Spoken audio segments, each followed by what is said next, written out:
علیکم ورحمۃ اللہ وبرکاتہ۔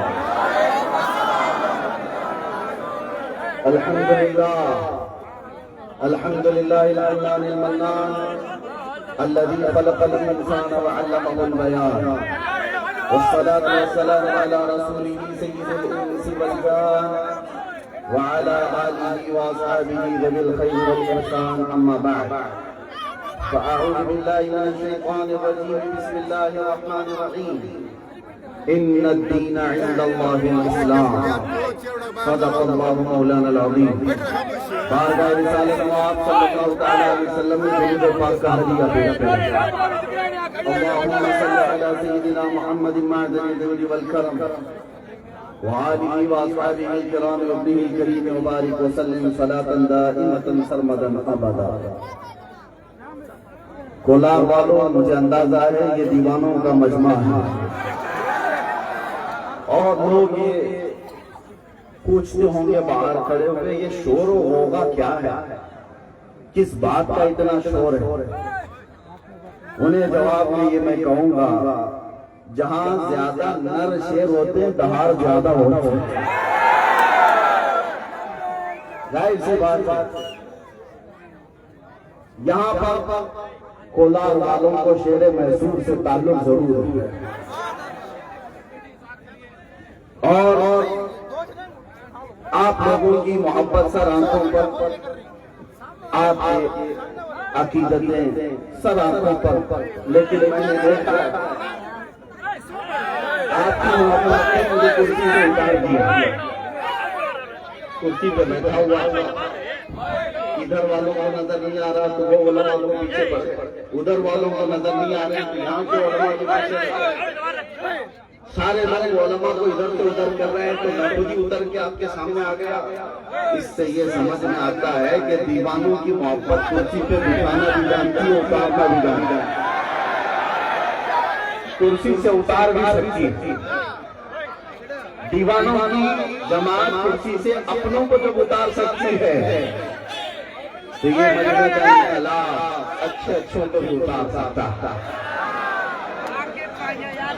گھبراؤ آپ ڈرے نہیں، انتظامیہ، پروگرام کرنے والے، پولیس ڈپارٹمنٹ والے، سارے لوگ جب تک میں بیان ختم نہیں کرتا تب تک دل پہ ہاتھ رکھ کے کھڑے رہے کہ پتہ نہیں یہاں کیا بول کر کے جانے والے۔ آپ ڈرے نہیں، کچھ نہیں بولے۔ گھبرائے ہوئے لوگوں سے بھی میں کہوں گا، مولانا صاحب جو مجھ سے کہہ رہے تھے ان کی بات نہ کریں، میاں ہاں ان کی بات کریں، ہمارے پاس کیا اولیاء کی جماعت کم ہے؟ ہم اپنے نبی پاک کے اوصاف میں کسی ایک صفت کا حق ادا نہیں کر سکتے تو پاکھنڈیوں کا بیان کہاں کریں؟ ہاں بات کبھی آتی ہے کسی کے انگلی رکھنے کی، جس کو دوا دینا پڑتا ہے وہیں پر ہم انگلی رکھتے ہیں، باقی ہمیں اتنی فرصت نہیں ہے نتھو کھیرے کی بات کرنے کے لیے۔ ہم رسول اللہ کے، ہم غلام ہیں نبی پاک صلی اللہ تعالیٰ علیہ وسلم کی، زندگی پوری ختم ہو جائے گی مگر ان کے اوصاف میں کا ایک باب بھی مکمل نہیں ہو سکے، تو ہم اپنی زبانیں جس کے لیے کھولتے ہیں، دہن میں زبان تمہارے، یا رسول اللہ دہن میں زبان تمہارے لیے اور بدن میں ہے جان تمہارے لیے، ہم آئے یہاں تمہارے لیے اور اٹھے بھی وہاں تمہارے لیے۔ میرے عزیزوں، میں یہ بات صاف کر کے آپ کے سامنے بڑھ رہا ہوں، دین اسلام کو آپ کے سامنے صحیح انداز میں بیان کرنا یہ ہمارا حق ہے۔ ابھی مجھ سے پیشتر وحاج بابا بڑی سلیم اردو میں گفتگو کر رہے تھے اور بار بار کہہ رہے تھے جو مقرر نہیں، لیکن جملے اتنے شائستہ اور کمال کی گفتگو، اللہ تبارک و تعالیٰ اس میں اثر عطا فرمائے۔ انہوں نے بھی ایک بات کہا، کیونکہ میں ان کی تقریر سے، ان کی گفتگو سے ایک جملہ کوٹ کرتا ہوں، اس حیثیت سے نہیں کہ وہ پیر صاحب ہیں یا خاندان کے شہزادے ہیں، اس حیثیت سے کہ وہ ایک وکیل بھی، ایڈوکیٹ ہے، وکالت پڑھا ہوا. انہوں نے کہا میرے متعلق کہ مولانا قانون کے دائرے میں رہ کر بات کرتے ہیں.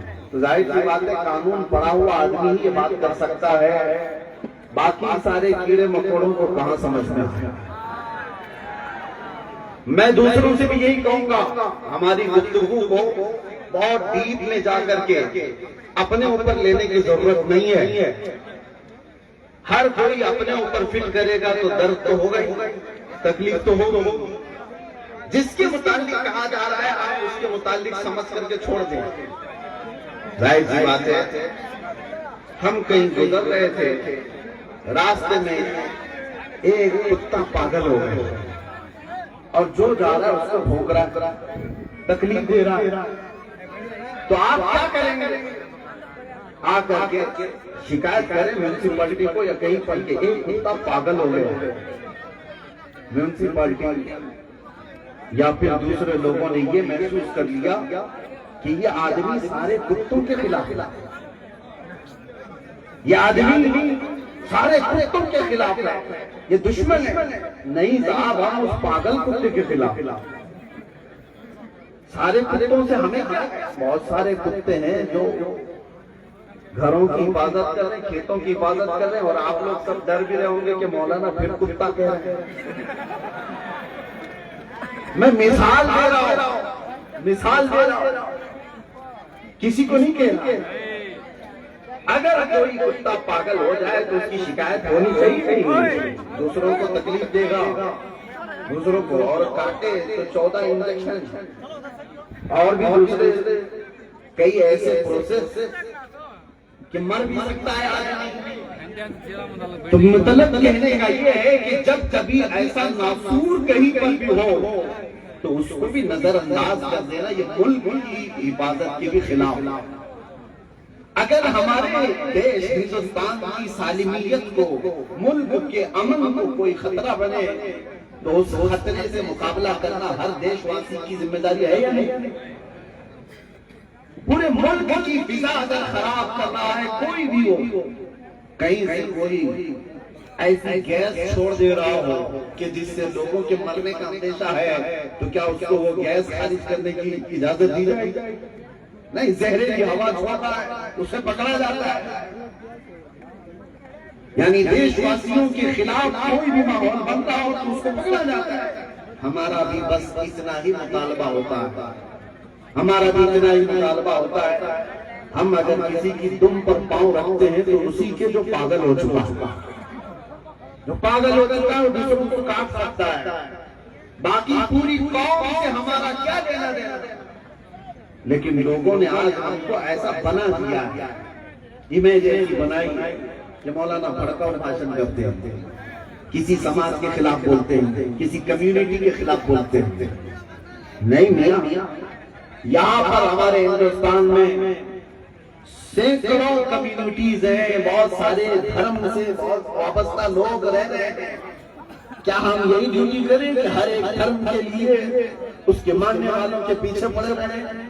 مجھے میرے دین اسلام سے وابستگی کافی ہے. ہم تو اس فارمولے پر عمل کر رہے ہیں کہ دین اسلام کی سچائی کو پڑھو، دین اسلام کی سچائی کو سمجھو، اور بنا سمجھے اگر کوئی اس پر انگلی اٹھاتا ہے تو محبت سے پہلے سمجھایا جاتا ہے. اب میں آپ کو طریقہ بتا رہا ہوں. انسانوں کی دو کیٹیگری ہیں، انسانوں کی دو کیٹیگری ہیں. ایک باتوں سے مانتی ہے اور ایک لاتوں سے مانتی ہے. ہوتا ہے سب جگہ ہوتا ہے. میں کسی خاص قوم میں نہیں کہہ رہا ہوں، سب میں ہوتے ہوتے. تو جہاں سختی سے بولنے کی ضرورت ہوتی ہے ہم وہی کہتے ہیں. نبی پاک صلی اللہ علیہ وسلم کی شان میں اگر کوئی گالی گلوچ کرتا ہے تو اسے سمجھانے کی ضرورت اس وقت آئے گی جب وہ سمجھ کی بات کر رہا ہو. لیکن نبی پاک صلی اللہ علیہ وسلم کو جو پڑھا نہیں، سمجھا نہیں، بھونکتا ہے تو پھر دم پر پاؤں رکھنے کی ضرورت پیش آتی ہے. اور میرے عزیزوں، آج میں آپ کو یہ بات عرض کروں کہ قرآن میں رب تعالیٰ فرماتا ہے ان الدین عند اللہ الاسلام، بے شک اللہ کے نزدیک دین اسلام ہے. اسلام صرف اور صرف ایک محلے یا کسی ایک جماعت کے مذہب کا نام نہیں ہے. اسلام آفاقی دین ہے، پوری دنیا اور پوری انسانیت کی فطرت کے عین مطابق دین ہے. اسلام میں کوئی ایک شعبہ بھی ایسا نہیں زندگی کا جس کو خالی چھوڑا گیا ہو. بچہ پیدا ہونے سے لے کر قبر کے اندر جانے تک کے ہر مسئلے کا حل اسلام نے بیان کیا ہے. حتیٰ کہ تمہیں استنجا کرنے کا تک طریقہ بتایا، کھانے پینے سونے اٹھنے بات چیت کرنے رہنے ہر چیز کے آداب سکھائے گئے کہ نہیں سکھائے گئے. دین اسلام نے کوئی شعبہ نہیں چھوڑا. میں چیلنج کے ساتھ کہتا ہوں، لاؤ کوئی ایسا مضبوط دستور جو اسلام کی طرح سے ہے. اسلام دنیا میں کئی نظام لے کر کے آیا، ایک نہیں کئی نظام ہے. سیاسی نظام اسلام لے کر کے آیا ہے، معاشی نظام اسلام لے کر کے آیا ہے، تجارت کے نظام اسلام لے کر کے آیا ہے. لوگوں کو آج اندازہ نہیں، خبر نہیں. یہ اور بات ہے کہ مسلمان پڑھے لکھے کم ہو گئے، ہمارے پاس علم کم ہو گیا، اس لیے لوگ یہ سمجھتے ہیں کہ یہ جاہلوں کی جماعت ہے. ارے پوری دنیا میں علم کا ایجوکیشن کا انقلاب اگر کوئی لایا ہے تو محمد رسول اللہ کی ذات ہے. آپ کو پتا ہے جب میرے آقا صلی اللہ تعالیٰ علیہ وسلم ہجرت کر کے مدینہ تشریف لائے تھے تو صرف 6 لوگوں کو لکھنا آتا تھا. مدینے میں صرف 6 لوگ قلم پکڑ سکتے تھے. 10 سال میرے آقا صلی اللہ تعالیٰ علیہ وسلم نے مدینے میں زندگی گزاری. روایات بتاتی ہیں 10 سال کے بعد 80,000 لوگوں کو لکھنا آتا تھا. کتنا بڑا انقلاب ہے یہ، ریولیشن ہے ایجوکیشن کا. نبی آخر الزمان صلی اللہ تعالیٰ علیہ وسلم سب سے پہلے علم کو عام کرنے والے، انقلاب لانے والے. یہ اور بات ہے کہ ان کی امت آج جاہل ہو گئی، آج ان کی امت علم سے دور ہو گئی. آپ کو پتا ہے دنیا میں کتنے علوم ایسے ہیں جو رسول اللہ کے غلاموں نے اس دنیا کو سکھایا ہے. میڈیکل سائنس آج جس کا بول بالا ہے پوری دنیا میں. سائنس ترقی کر کے آیا بہت آگے تک. سائنس کے بہت سارے شعبے ہیں، انجینئرنگ بھی، لیکن بایولوجیکل میں اگر آپ کو بتاؤں حیاتیات پر، انسان کی طبیعتوں پر جو سائنس ریسرچ کر کے آج پہنچا ہے، بیس کیا ہے اس کا، بنیاد کیا ہے؟ میڈیکل سائنس میں سب سے پہلے کتابیں دنیا کو پیش کرنے والے ابن سینا ہیں اور امام فخر الدین رازی ہیں، جنہوں نے سرجری پر کتابیں لکھی، بچوں کی بیماریوں پر کتابیں لکھی. میڈیکل کی کئی ایسی گتھیاں انہوں نے اس زمانے میں سلجھائی ہیں جب ابھی سائنس، اس زمانے کا سائنس ابھی سانسیں بھی نہیں لے رہا. پوری دنیا کو علم دینے والے میرے نبی کے غلام. ایکس رے کا علم علماء اسلام نے دیا ہے. گھڑی کی ایجاد آپ کو پتا ہے، گھڑی کی ایجاد نبی پاک صلی اللہ علیہ وسلم کے غلاموں نے دیا ہے دنیا کو. کتابیں لکھنے اور اس کو چھاپنے کا انداز علماء اسلام نے عطا کیا ہے. اتنا ہی نہیں، ٹاؤن شپ کا جو طریقہ ہوتا ہے، روڈ بنانے کے سلیقے تک اسلام نے لوگوں کو دیا ہے. لوگ یورپ میں جانوروں کی طرح جیتے تھے، نہ گھر بنانے کا سلیقہ، نہ گزرنے اور آنے جانے کا سلیقہ تھا. عمر فاروق رضی اللہ تعالیٰ عنہ کی خلافت کے زمانے میں سارے نظام بنائے گئے تھے، تاریخ بنائی گئی. ہجرت کی تاریخ آج بھی پوری دنیا میں رائج ہے، تاریخ بنائی گئی ہے. اسلام ایک شعبے میں تھوڑی، ہر شعبے میں تجارت کے جو اصول بنائے گئے. لاؤ دنیا میں یہ کوڈ وغیرہ سب چیزیں کتنے سالوں بعد آ کر کے بنی، آج آ کر کے بنی کہ تمہارے اندر خرید و فروخت میں کوئی دھوکہ دھڑی ہوتی ہے تو کیس کر کے تم اپنا حق حاصل کر سکتے ہو. 1400 سال پہلے اسلام یہ نظام لے کر کے آیا. چھوٹی سی چیز کو بھی خریدنے کے لیے، چھوٹی سی چیز کو بیچنے کے لیے کیا نظام تمہارے درمیان ہونا چاہیے، کتنا تمہارے اندر امانت داری ہونی چاہیے. میرے آقا صلی اللہ تعالیٰ علیہ وسلم نے فرمایا تمہارا بھائی اگر کوئی چیز کو خریدنے کے لیے بولی لگا دیا ہے تو دوسرے کو اس بولی پہ بولی لگانا حرام ہے. جب تک اس کی تجارت ڈیل اس کی مکمل نہ ہو جائے دوسرا خریداری کی بات نہ کرے. نیلامی کی بات نہیں کر رہا ہوں، خرید و فروخت کی بات کر رہا ہوں. یہ تمام اسلام نے اصول 1400 سال پہلے بیان کیے. یہ صرف تجارت کے نظام نہیں، بچوں کے آداب، ان کی تربیت کے انداز. جب لوگ اب بیٹی پیدا ہونے پر ناخن سکڑتے تھے، آج بھی ہمارے ملک میں وہ پرانی روایات کو فالو کرنے والے جاہل لوگ موجود ہیں. بیٹی پیدا ہو جائے تو ان کو افسوس ہونے لگتا ہے. کئی تو طلاقیں ہو گئی اس بات پر. عورت نے بیٹی پیدا کی، ایک ہوئی، دو ہوئی، تیسری ہوئی تو شوہر نے کہا چلا جا، چلی جا تو گھر. سسرال نے بھیج دیا. ارے بیٹی پیدا کرنا اس عورت کے ہاتھ میں ہے. اور میرا آقا صلی اللہ تعالی علیہ وسلم نے کیا فرمایا؟ جس کی 2 بیٹیاں ہوں اور ان کو ادب سکھائے اور شادی کر کے دے دے تو اس پر میری شفاعت واجب ہے. ایک صحابی آئے، انہوں نے کہا یا رسول اللہ میری ایک ہی بیٹی ہے. 2 بیٹیوں پر فضیلت حضور نے بیان. انہوں نے کہا میری ایک بیٹی ہے. حضور نے فرمایا جاؤ ایک بیٹی کو بھی ادب سکھایا اور صحیح طریقے سے اسے شادی کر کے دے دیا. حضور فرماتے کل قیامت کے دن میں تیری شفاعت کروں. جنت میں لے جانے کا سبب بتایا. جب بیٹیوں کو دفن کیا جا رہا تھا مکہ میں، بیٹی پیدا ہوتی تھی تو گردن مروڑ کر کے لوگ دفن کر دیتے تھے. اور نبی پاک صلی اللہ تعالی علیہ وسلم نے بیٹیوں کے مقام کو بلند کیا. اور بیواؤں کو تو اب شگن سمجھا جاتا تھا، آج بھی ہیں دوسرے سماج میں، میں جانتا ہوں ان کو اب شگن سمجھا جاتا ہے. ان کو سفید کپڑے پہنا کر کے محلوں سے الگ رکھا جاتا ہے. ودوا عورت لوگوں کے محلے میں نہیں آ سکتی. یہ تمام خرافات دماغوں سے 1400 سال پہلے نکالے. صرف نبی پاک نے بیان نہیں کیا کہ بیوہ اب شگن نہیں ہوتی، بلکہ 1 2 3 4 نہیں 9 شادیاں بیواؤں سے حضور نے فرمائی. ان کے مقام کو بلند ایسا کیا کہ کروڑوں مسلمانوں کی ان کو ماں بنا دیا. ام المومنین، وہ امہات المومنین ان کو کہا گیا. میرے عزیزوں، کس شعبے میں اسلام نے پیاسا رکھا ہے؟ کسی شعبے میں مجھے بتاؤ. کوئی شعبہ ایسا نہیں جہاں پر آپ یہ کہہ سکتے ہو کہ اس میں اسلام نے کچھ بیان نہیں کیا. میں ایک چھوٹا طالب علم ہونے کی حیثیت سے عرض کروں گا، زندگی کے شعبے کا کوئی بھی مسئلہ لاؤ، اللہ کے نبی کی تعلیمات سے ہم اس کا جواب عطا کریں. ہم اس کا جواب دے سکتے ہیں. اسلام مکمل دین ہے، اور یہ لوگوں کا بنایا ہوا ہوتا تو اس میں اونچ نیچ ہوتے. بار بار اس کے اندر ترمیم ہو سکتی تھی، امینڈمنٹ کیا جا سکتا تھا، لیکن یہ لوگوں کا بنایا ہوا نہیں ہے، خلاق کائنات کا بنایا ہوا ہے. وہ قیامت تک کے آنے والی چیزوں کو رب تبارک و تعالیٰ جانتا ہے، اور اس نے ایسا قانون امت کو، میرے مصطفیٰ کی امت کو عطا کیا جس میں قیامت تک کے لیے شوشہ نہیں چھوڑا گیا ہے.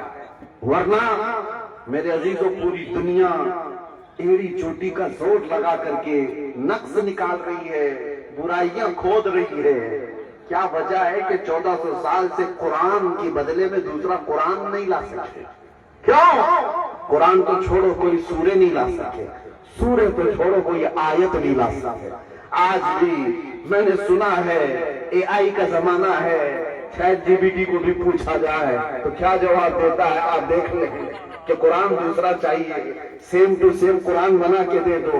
وہ کہے گا میں سمری بتا دیتا ہوں، سیم قرآن نہیں بتا سکتا اس لیے کہ یہ خالق کا بنایا ہوا ہے، یہ خدائی کتاب ہے. دنیا کی ٹیکنالوجی بہت اوپر آ چکی، لیکن اس کے مقابل میں کوئی چیز لائی نہیں جا سکی. میں مسلمانوں آپ سے یہ کہنا چاہتا ہوں، جس دین کی اتنی بلندیاں ہیں، تمہیں دین نے کہیں کسی شعبے میں پیاسا نہیں چھوڑا. تمہارے بچپن کے تمام احکامات بتا دیے گئے. بچہ جب پیدا ہو تو میرے آقا صلی اللہ علیہ وسلم نے فرمایا اچھا نام اس کو رکھنا ماں باپ، بچے کا حق ہے، اچھا نام رکھو، اس کا عقیقہ کرو، اس کی تربیت میں اچھا ماحول بناؤ. اس کے بعد جب بچہ بولنے کے قابل ہو جائے، چلنے کے قابل ہو جائے تو سب سے پہلے اس کے ادب اور اس کی تعلیم کا انتظام کرو. نبی پاک صلی اللہ تعالیٰ علیہ وسلم کی ایک حدیث میں آپ کو بتا دوں جس میں زندگی کے اصول بتائے گئے. حضور فرماتے ہیں علموا اولادکم ثلاث خصال، ایک حدیث یہ ہے اور دوسری حدیث ہے نبی پاک صلی اللہ تعالی علیہ وسلم فرماتے ہیں لاعبوا سبعا ادبوا سبعا صاحبوا سبعا، بچے کے 7 سال کی عمر تک اس کے ساتھ کھیلو، اس کے ساتھ کھیلو، اور دوسرے 7 سال اس کو خوب ادب سکھاؤ، اور پھر تیسرے 7 سال اس کے ساتھ دوستی کرو۔ یہ نظام بتایا گیا بچپن سے لے کر، یعنی پہلا سال بچے کا لے کر 7ویں سال تک بچہ کھیل کود کی طرف مائل رہتا ہے۔ یہاں تو 3 سال کی عمر میں تو ہم نے اس کو اسکول لگا دیا، بچہ بوجھل ہو کر یہ جا رہا ہے، جبکہ پہلے سے قانون یہ تھا، ہمارے یہاں بھی تھا، بچے کو 5 سال 10 مہینے کا ہونے تک بھی اسکولوں میں بوجھل نہ کیا جائے، لیکن کون اس چیز کے پالن کرتا ہے؟ اب تو ماں باپ بھی یہ سمجھتے ادھر دودھ چھوڑا ادھر اسکول چلے جائے، اور دودھ پیتا ہو تو چھوڑے، پیتا بھی نہ ہو تو سوچتے ہیں لوگ کہ کوئی دایا ہی لے لے پال لے۔ بچے اگر بوجھ ہے تو پیدا کیوں کیا؟ ادب دینا سب سے پہلی ذمہ داری، اور اس کے بعد نبی پاک صلی اللہ تعالی علیہ وسلم نے جو فرمایا جوان ہو جائے تو جوانوں تمہیں صحبت کس کی اختیار کرنی چاہیے کس کی نہیں، اسلام نے سارے اصول بتائے، سارے اصول بتائے۔ یاد رکھنا قیامت کے دن کا ذکر کرتے ہوئے اللہ تعالیٰ قرآن میں فرماتا ہے کئی ایسے لوگ ہیں جو صرف دوستی کی وجہ سے دوزخ میں جا رہے ہوں گے، اور وہ پکار رہے ہیں یا ویلتا لیتنی لم اتخذ فلانا خلیلا، اے کاش میں فلاں کی دوستی نہیں کیا ہوتا تو اچھا ہوتا، میں جہنم میں نہیں جا رہا ہوتا۔ نوجوانوں دوستی کس سے کرنی ہے یہ بھی اصول اسلام نے بتایا ہے۔ تم اگر نشیڑیوں کے ساتھ دوستی کر رہے ہو تو صرف اس کا اثر یہی نہیں ہوتا، اس کا اثر قیامت کے دن بھی ہوگا، اس کا اثر قیامت کے دن بھی ہوگا۔ اور یہ بچوں کے بگاڑ کی ایک سب سے بڑی وجہ، اسلام کے اصول اگر پڑے ہوتے تو تمہارے بچے آوارہ نہیں ہوتے۔ جس علاقے میں جائیں ہم سے لوگ یہ کہتے ہیں کہ حضرت ہمارے علاقے کے لوگ جوا میں زیادہ ہو گئے، ہمارے علاقے کے لوگ نشہ میں زیادہ ہو گئے۔ کون سا علاقہ خالی رہ گیا؟ اے نوجوانوں کیا تم نشہ کے لیے پیدا ہوئے ہو؟ کیا تم جوا کے لیے پیدا ہوئے ہو؟ یاد رکھنا میرے آقا صلی اللہ تعالی علیہ وسلم کی حدیث ہے، جوا کھیلنے والا اگر وہ مسجد کے اندر آ کر وضو بھی کر لے تو وہ خنزیر کے خون سے اپنے آپ کو ملتا ہے۔ ہاں اس کو آسان نہ سمجھو، مسلمان کو یہ زیب نہیں دیتا، تم اس کے لیے دنیا میں نہیں آئے۔ اور سود کھانے والے کو میرے آقا نے فرمایا یہ سارے تمہارے معاشرے کی چیزیں نہیں ہیں، ہٹاؤ، یہ کوئی انٹرٹینمنٹ نہیں ہے۔ جو لوگ راتوں رات کروڑ پتی بننے کے لیے پیاز کے کاروبار، بٹی کے کاروبار، اور اس کو نام کچھ بھی دے دو، گناہ گناہ ہے۔ ہاں گوبر کو مخمل میں لپیٹنے سے وہ حلوہ نہیں بن سکتا۔ یاد رکھو سود کے کاروباریوں اگر کوئی ہے تو کان کھول کر کے سنو، مجھ سے لوگ یہ کہتے بھی ہیں، ایک علاقے میں ہم گئے تھے، ٹرسٹی لوگ مسجد کے کمیٹی والے آ کر کے کہے مولانا آپ اچھا بیان کرتے ہیں، سب بیان کیجئے، سود پر مت بولیے، اس لیے کہ علاقے کے کئی لوگ ہمارے فائنانس کا کام کرتے ہیں۔ مجھے بات یاد ہے 1.5 گھنٹے میں نے صرف سود پہ ہی بیان کیا تھا۔ بلانا ہے بلاؤ، نہیں بلانا ہے مت بلاؤ، ہمارے نبی پاک کی شریعت سے کوئی سمجھوتا نہیں۔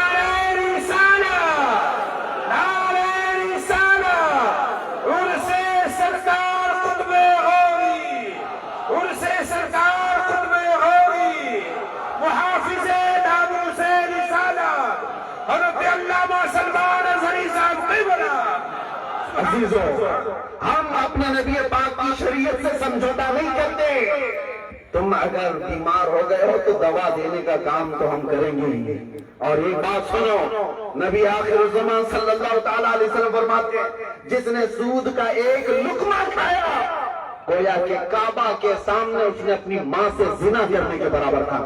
نعرہ تکبیر، نعرہ رسالت، دم مدار، دم مدار، دم مدار، دم مدار، دم مدار۔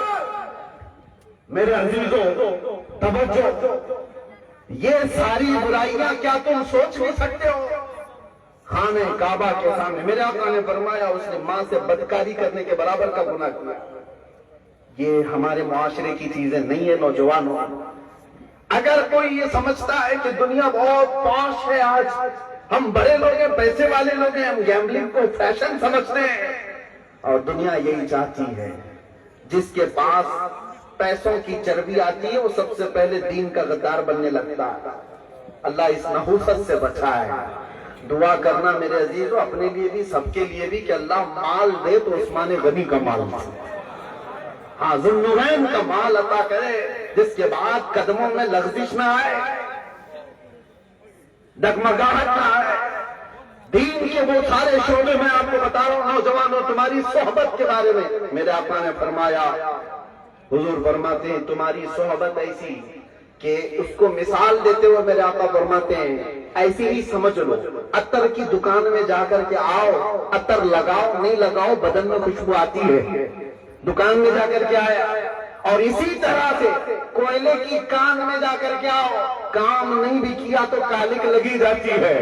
اچھے لوگوں کی صحبت میں بیٹھنے کا اثر میرے آقا فرماتے ہیں ان کی خوشبو تمہارے اندر آ جاتی ہے، اور برے لوگوں کی صحبت میں بیٹھنے سے اگرچہ لوگ یہ کہتے ہیں کہ حضرت دوست ہیں ایسے، گٹکا بھی کھاتے ہیں، بیڑی بھی، پان بھی، تمباکو بھی، اور چرس گانجا بھی کر لیتے ہیں، لیکن میں نہیں کرتا۔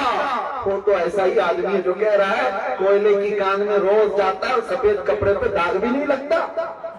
ایسا کیسے ہو سکتا ہے؟ تمہاری صحبت کا اثر ہوگا، نحوست کا اثر آئے گا۔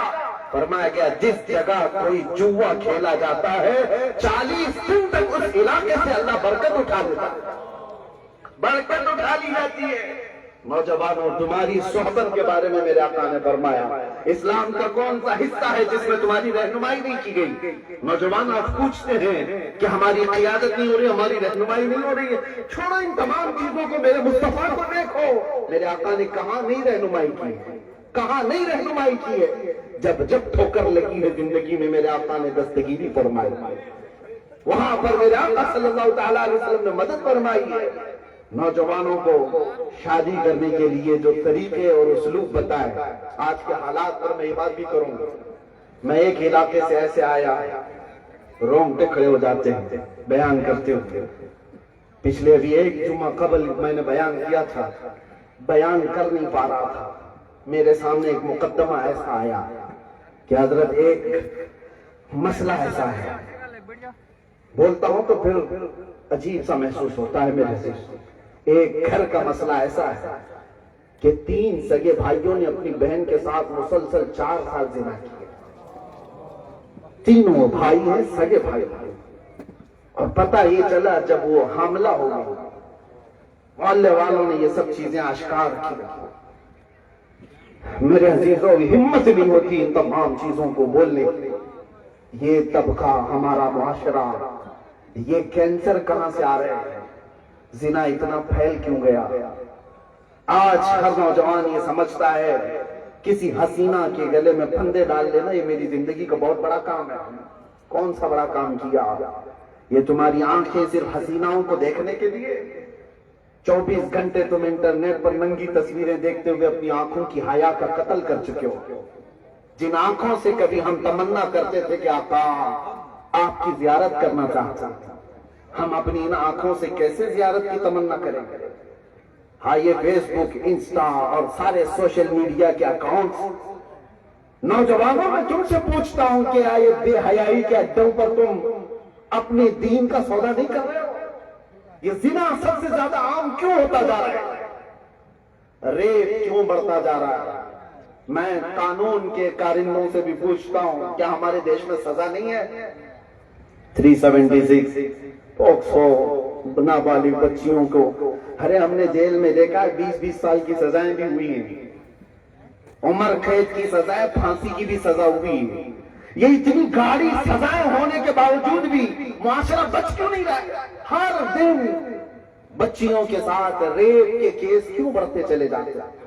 یہ وہ پاش لوگ ہیں ہاں جو کہتے ہیں کہ ہم فیشنیبل ہو گئے، لیکن کہیں کوئی لڑکی محفوظ کیوں نظر نہیں آتی؟ وجہ یہ ہے کوئی بھی برائی قانون بنانے سے بند نہیں ہوتی، صرف قانون بنا لینے سے بند نہیں ہوتی۔ میرے عزیزو حالات پر بھی کنٹرول ضروری ہے، وہ میرے آقا نے بیان کیا ہے۔ قانون زنا پر اسلام میں سخت ہے، سنسار کیا جائے گا، یہ تو آپ نے سنا ہوگا۔ اسلام میں زنا پر بڑا قانون ہے، لیکن اس قانون تک جانے سے پہلے میرے آقا نے سکھایا ہے نوجوانوں کو، عورتوں کو بھی مردوں کو بھی، یہ کہ اس حد تک پہنچنے کی نوبت کیوں ہے؟ اے نوجوانوں، وَقُلْ لِلْمُؤْمِنِينَ يَغُضُّوا مِنْ أَبْصَارِهِمْ، اللہ رحمان اپنے نبی سے کہتا ہے، اے محبوب آپ کہہ دیں ایمان والوں سے اپنی نگاہیں نیچی رکھیں، اپنی نگاہیں جھکائے رکھے۔ اور عورتوں سے کیا حکم ہوا؟ وَقُلْ لِلْمُؤْمِنَاتِ يَغْضُضْنَ مِنْ أَبْصَارِهِنَّ وَيَحْفَظْنَ فُرُوجَهُنَّ وَلَا يُبْدِينَ زِينَتَهُنَّ، اللہ فرماتا ہے محبوب عورتوں سے کہہ دیں، ایمان والی عورتوں سے کہہ دیں، وہ بھی اپنی نظروں کو نیچی رکھیں اور اپنی شرمگاہوں کی حفاظت کرے اور اپنی زینت کو لوگوں کے سامنے آشکار نہ کریں، اظہار نہ کریں۔ یہ جب اس کا امپلیمنٹ ہوگا تب یہ ریپ رکے گا۔ قانون اس سے بھی کڑا بنا لو، آپ 40 سال کی سزا کا قانون بھی بنا لو، لیکن حالات ایسے ہی رہے، ادھر عورتوں کو ننگا کر دیا جائے اور مردوں کو آزاد کر دیا جائے تو یہ چیز رکتی نہیں۔ ارے انسان ہے یہ جہاں تنہائی پالے وہ اپنے اندر کا سارا شعلہ نکال کر باہر کر دے گا۔ پہلے ان تمام لیکیج پر انگلی رکھی جائے جس کو اسلام نے ہمیں سکھایا ہے۔ جہاں سے ابتدا ہوتی ہے اسلام نے وہی روک لگائی، ابتدا ہوتی ہے آنکھوں سے، شروعات ہوتی ہے آنکھوں سے۔ ارے دیکھا ہی نہیں ہوتا تو جسم بھڑکتا کیوں؟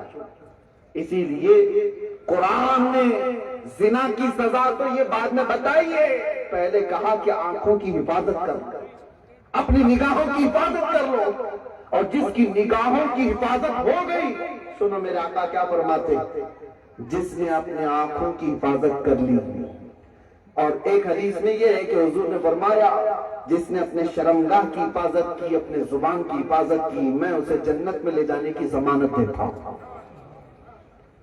حضور پاک صلی اللہ علیہ وسلم نے فرمایا اپنی نگاہوں کی حفاظت ہے نوجوانوں، آج تمہاری سب کی بڑی ذمہ داری ہے۔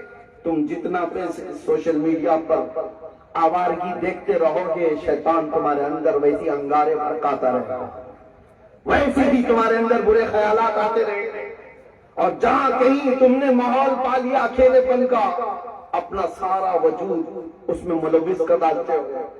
اسی لیے بزرگوں کی اس تاریخ کو پڑھو، ان کے پاس موقع آ بھی گئے تو انہوں نے اس گناہ کو چھونے سے بھی انکار کیا۔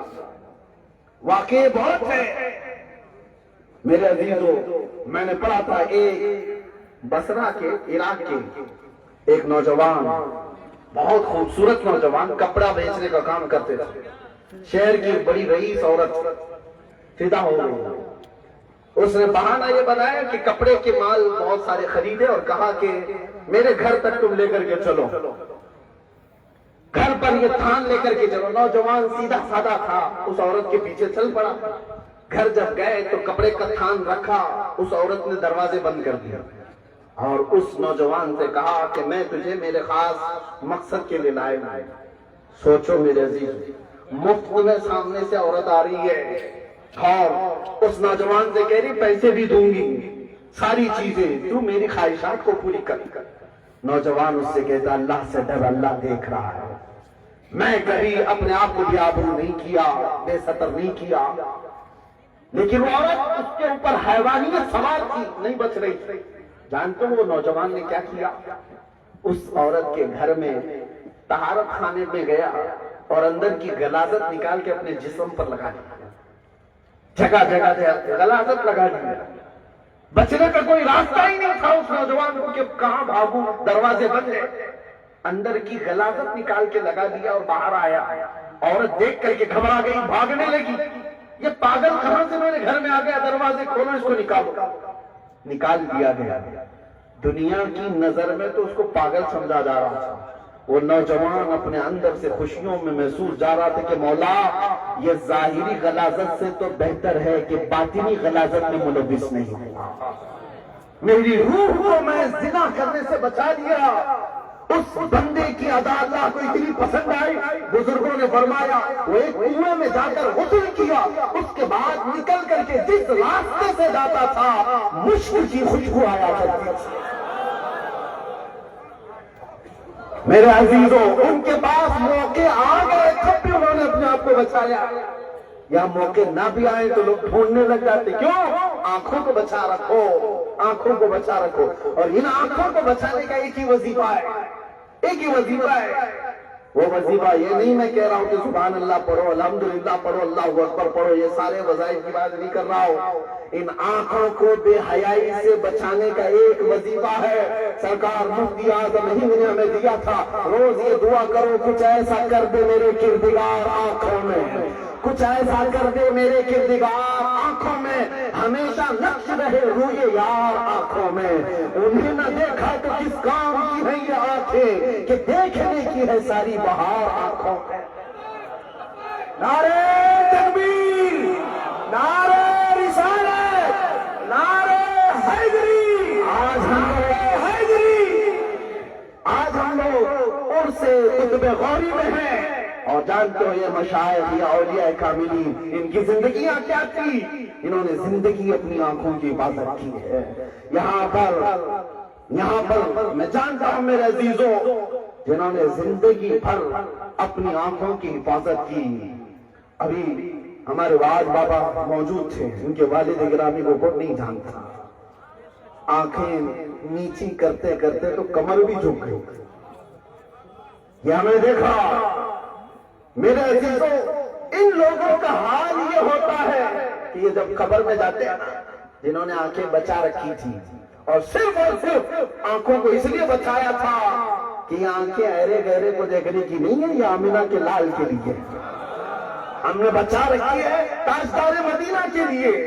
اور میرے آقا اتنے غیرت مند ہیں کہ جب بھی کوئی ان کے دروازے پر دستک دیتا ہے تو اسے مایوس نہیں لوٹایا جاتا، جب دیکھنے کی کوئی تمنا کرتا ہے تو میرے آقا اسے بھی اپنا دیدار کراتے ہیں۔ لیکن ان اولیاء کا معاملہ یہ ہے، یہ جب قبر میں بھی جاتے ہیں فرشتے ان سے سوال کرتے ہیں تمہارا رب کون ہے، تمہارا دین کیا ہے، یہ تو سب سے ہوگا۔ آخری جو سوال ہے ما کنت تقول فی حق ھذا الرجل، ان کے بارے میں کیا کہتے تھے؟ حضور کو دکھا کر فرشتے پوچھیں گے ان کے بارے میں کیا کہتے تھے۔ ترجمانی کرتا ہوں شعر کی میرے عزیزوں، یہ اولیاء کاملین کا حال تو یہ ہے، وہ کہتے ہیں فرشتے جو پوچھے قبر میں کس کی امت ہو، کہتے کیا ہیں یہ اولیاء، لو دیکھ لو کہ ہے تصویر یار آنکھوں میں، لو دیکھ لو کہ ہے تصویر یار آنکھوں میں۔ پوچھ کیا رہے ہو، آنکھوں میں دیکھو ہمیشہ تصویر اسی یار کی بسی ہوئی۔ آنکھیں اتنی تو محفوظ کرو۔ اے نوجوانوں، اسلام نے تمہیں کسی شعبے میں تنہا نہیں چھوڑا۔ کاش تمہاری آنکھیں بچی ہوتی تو تم زنا کے اڈوں کی طرف نہیں جا رہے ہوتے۔ دو شہوتوں سے اپنے آپ کو بچاؤ، ایک زبان کی شہوت، ایک شرمگاہ کی شہوت۔ شرمگاہ کی شہوت بعد میں آتی ہے، زبان کی شہوت پہلے آتی ہے۔ زبان کی شہوت کیا ہے؟ زبان اچھے چٹخارے کھانے کی عادت، اس کو جیسی لگا دی جائے ویسی۔ یہی وجہ ہے کہ یہ گناہوں کا جو سیلاب بڑا ہے، زنا کی طرف جو لوگ مائل ہے کثرت سے، نوجوان اس کو نارمل سمجھنے لگ گئے، کامن سمجھنے لگ گئے۔ زنا ایک ایسا ناسور ہے جو ہر گھر کی بیٹی اور ہر گھر کی بہن تک پہنچ سکتا ہے۔ تم یہ مت سمجھنا فلاں کے گھر کی بیٹی بھاگ گئی، فلاں نے زنا کر لیا، ٹھٹا مار کے مذاق اڑا لیا، ارے یہ وہ آگ ہے جس کی چنگاریاں تمہارے گھر کی بیٹیوں کو بھی جلا سکتی ہیں۔ تم اس پر خاموش تماشائی نہ بنے رہو، یہ ایسا وائرس ہے جو پھیل جائے گا، پورے معاشرے کو تباہ و برباد کرتا ہے۔ میں کہتا ہوں یہ ساری بلائی کیوں آئی؟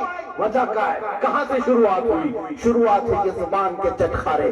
جب زبان حلال و حرام دیکھتی نہیں، ہر چیز نگلنے پر آ جاتی ہے، تو یاد رکھو جس ٹنکی میں پانی جیسا ڈالو گے ہر ٹوٹی سے پانی ویسا ہی آتا ہے۔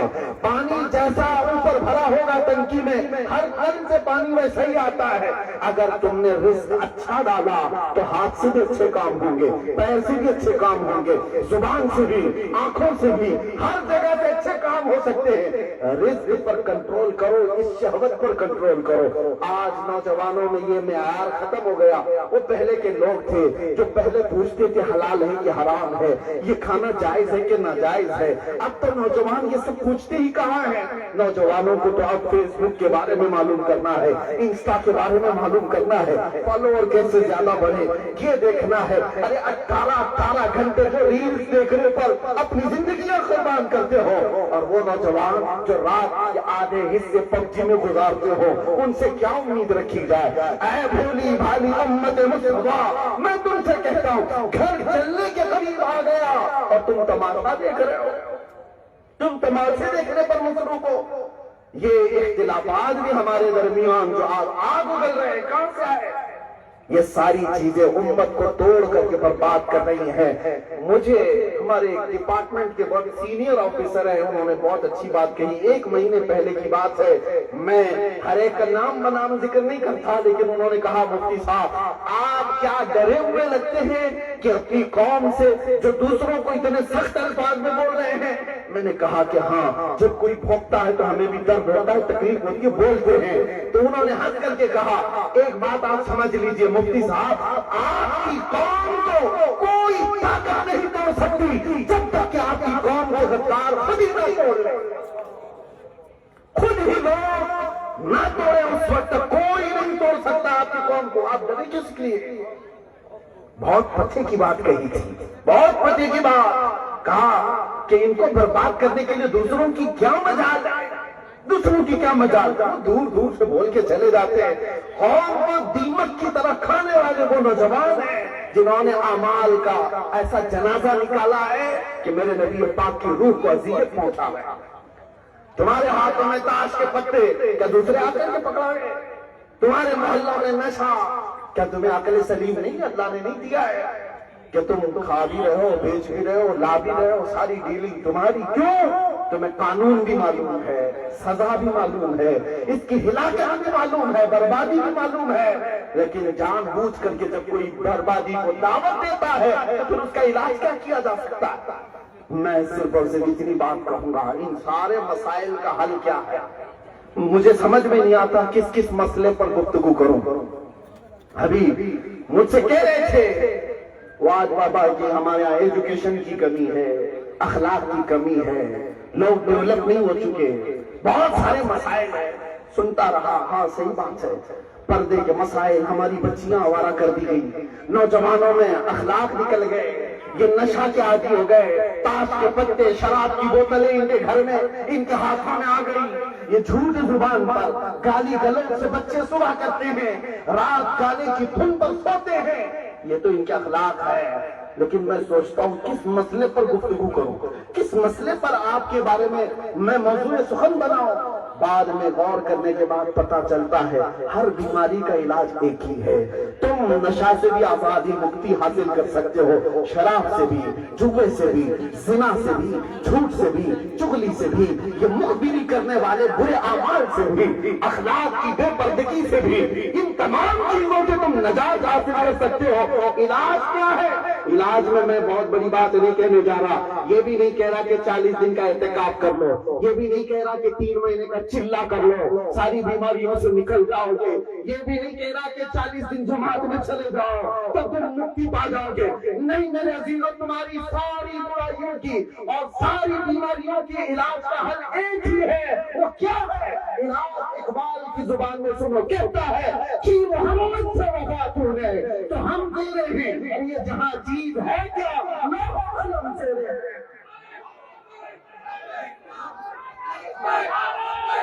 لبیک لبیک یا رسول اللہ, لبیک حضور سے وفا کرو. لبیک. میرے آقا سے وفا کرنے والا غلاظت میں نہیں جا سکتا, حضور سے محبت کرنے والا جھوٹا نہیں ہو سکتا, نبی سے محبت کرنے والا شراب پکڑنا کیا سونگنا بھی نہیں پسند کرتا. میرے آقا کا دیوانہ تاش کا پتا ہاتھ میں نہیں لے سکتا, نبی سے محبت کا دعویٰ کرنے والا نشہ کے قریب کیسے جا سکتا ہے. تم یہ فیصلہ کر لو نبی کے ہو بھی کہ نہیں ہو. اگر ہو تو تم سے میں خطاب کرتا ہوں, نہیں ہو تو وہی کتوں کی بات کرتا. واہ واہ, بہت خوب, بہت خوب. اگر نبی کے ہو تو فیصلہ تم خود کر لو, آپ سے خطاب کرنا میری ذمہ داری ہے. جب تک تم یہ رشتہ بیان کرتے رہو گے کہ ہم نبی کے ہیں تو پھر ہم بولتے بھی رہیں گے نبی کے ہو تو پھر یہ ہائی بے حیائی آئی کہاں سے؟ حضور کے ہو. جانتے ہو آپ کو چھوڑنے میں کتنا ٹائم لگ جاتا ہے؟ کچھ لوگ کہتے ہیں مولانا بری عادت بہت زمانے سے دھیرے دھیرے کر کے چھوٹ جائے. چھوڑنے میں کتنا زمانہ لگتا ہے؟ ایڈکٹڈ ہو گئے لوگ اس نشہ سے چھوڑنے کے لیے اپنے زمانے کو لگا دیتے. سچی اگر محبت ہونا عشق اگر ہو تو بندے کو وقت ہی نہیں لگتا. حضرت انس ایک صحابی ہیں کہتے ہیں شراب ابھی حرام نہیں ہوئی تھی. مدینے والے شراب پیتے تھے اس وقت ابھی حرام نہیں ہوئی تھی. اور عرب والے جو شراب پیتے تھے وہ 50 سال 60 سال پرانی شراب پیتے تھے. سالوں سے جمع کر کے رکھتے تھے اور اس کے بعد پیتے تھے. اس میں جو جتنا مالدار ہوتا تھا اتنے پرانی شراب پیتا تھا. آج بھی رواج ہے پرانی شراب کا. پرانی شراب ہے نشہ زیادہ کرتی ہے. یہ عرب میں بھی رواج تھا. اور جو بچپن سے شراب پینے والا ہے وہ جلدی چھوڑتا بھی نہیں ہے. ڈاکٹر لوگ بھی کہتے ہیں کہ دھیرے دھیرے چھڑاؤ ورنہ مر جائے گا.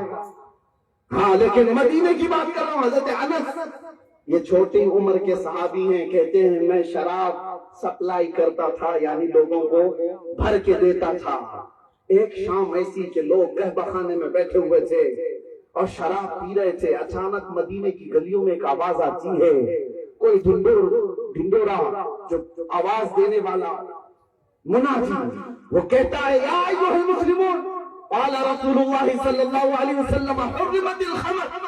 اے مسلمانوں اللہ کے رسول کا فرمان آ گیا کہ آج سے شراب حرام ہو گئی. حضرت انس کہتے ہیں جتنے لوگ بیٹھے ہوئے تھے سب کے ہاتھوں سے پیالہ چھوٹ گئی. جو ہونٹ تک لگائے تھے وہاں سے پٹک دیا. حضرت انس کہتے ہیں میں نے توڑ دیا. وہ ایک شام ایسی تھی تاریخ اٹھا کر کے دیکھو سارے لوگوں نے اپنے مٹکے توڑ دیے تھے گھروں سے نکال کر شراب بہا دیا تھا. پورے مدینے کی نالیاں شراب سے بہ رہی تھی. کوئی ایک بھی صحابی یہ نہیں کہا کہ ہم پہلے پوچھ لیتے ہیں صحیح میں شراب حرام ہوئی بھی کہ نہیں ہوئی, ہم پہلے یقین کر لیں گے بعد میں چھوڑیں گے. نہیں, عشق کا تقاضا یہ ہے کہ نبی کی بات آ گئی 50 سال پرانی ہو کے 7 سال ایک ٹھوکر میں چھوڑ دی جائے گا. یہ عشق کا تقاضا ہے, محبت کا تقاضا ہے. اگر نبی سے محبت کرتے ہو تو ایک بات ہی تمہاری کافی ہے, ایک بات ہی تمہارے لیے کافی ہے, ایک بات ہی تمہارے لیے کافی ہے. میں کہتا ہوں اے نوجوانوں, ایرے غیرے نتھو گھیرے کو دیکھ کر کے اس کے فین ہونے والوں آج فیصلہ کر لو مرنے کے بعد قبر میں اس کو منہ دکھانا ہے کہ امینہ کے لال کو منہ دکھانا ہے. اگر تم دنیا دار کو منہ دکھانے کے لیے جی رہے ہو تو تمہارا ہمارا کوئی لینا دینا نہیں. اور اگر نبی سے ملاقات کرنے کی تمنا لے کر کے جیتا ہے تو پھر میں اعلیٰ حضرت کی بات کروں گا. آج لے بنا آج مدد مانگوں سے, آج لے بنا آج مدد مانگوں سے, کل نہ مانیں گے قیامت میں اگر مان گیا. کل تو بہت لوگ ماننے والے ہیں. حضور کو دیکھ کر وقت بہت کم رہ گئے, نعرے بعد میں پورے لگا دیں, بہت کم وقت رہ گئے. میں جملے ختم کر رہا ہوں. توجہ نوجوانوں, تمہارے دل سنبھال کر کے آج لوگوں نے جو یہ واتاورن بنایا ہوا ہے, ایک ماحول بنایا ہوا ہے, امیج بنائی ہوئی ہے کہ یہ بہت جلدی بھڑکتے ہیں, بہت جلدی وائلنس پھیلاتے ہیں. یہ سب چیزوں کی وجہ سے مجھے یہ گفتگو کرنی ہے. تمہارے آداب, تمہارے سلیقے, تمہارے اخلاق دنیا کے لیے آئیڈیل ہونے چاہیے. ایسا نہیں کہ تم کسی کے اخلاق کے پیچھے بھاگو, اخلاق ایسے بناؤ کہ دوسروں پر اپنی چھاپ چھوڑ کر کے جاؤ. لوگ یہ کہتے اتنی اونچی پگڑی, اتنا اونچا جبہ, یہ ساری چیزیں پہن کر کے, قسم خدا کی میں آپ سے کہہ رہا ہوں مجھے کبھی شرم نہیں آتی نہ ایئرپورٹ میں جانے, نہ اسٹیشن پہ جانے, نہ بسوں میں بیٹھنے, کبھی نہیں. لوگ ہوتا ہوگا 5 گرام کی ٹوپی بھی چھپا لیتے ہوں گے. جن کو یہ لگتا ہو تو دنیا کیا کہے گی وہ چھپاتے ہوں گے. ارے ہم اونچے اونچے تاج پہن کے جاتے ہیں اس لیے نہیں کہ دنیا کیا کہے گی, ہمیں تو اتنا پیسہ ہے. آمینہ کا لال دیکھ رہا ہے, سارے مدینہ دیکھ رہے ہیں, ہم جن کا لباس پہنے ہیں, ہم جن کی اتباع کر رہے ہیں. دنیا دیکھے نہ دیکھے ہمیں فرق نہیں پڑتا. ہم جس کے لیے جی رہے, ہم آئے یہاں تمہارے لیے. یا رسول اللہ اٹھے بھی وہاں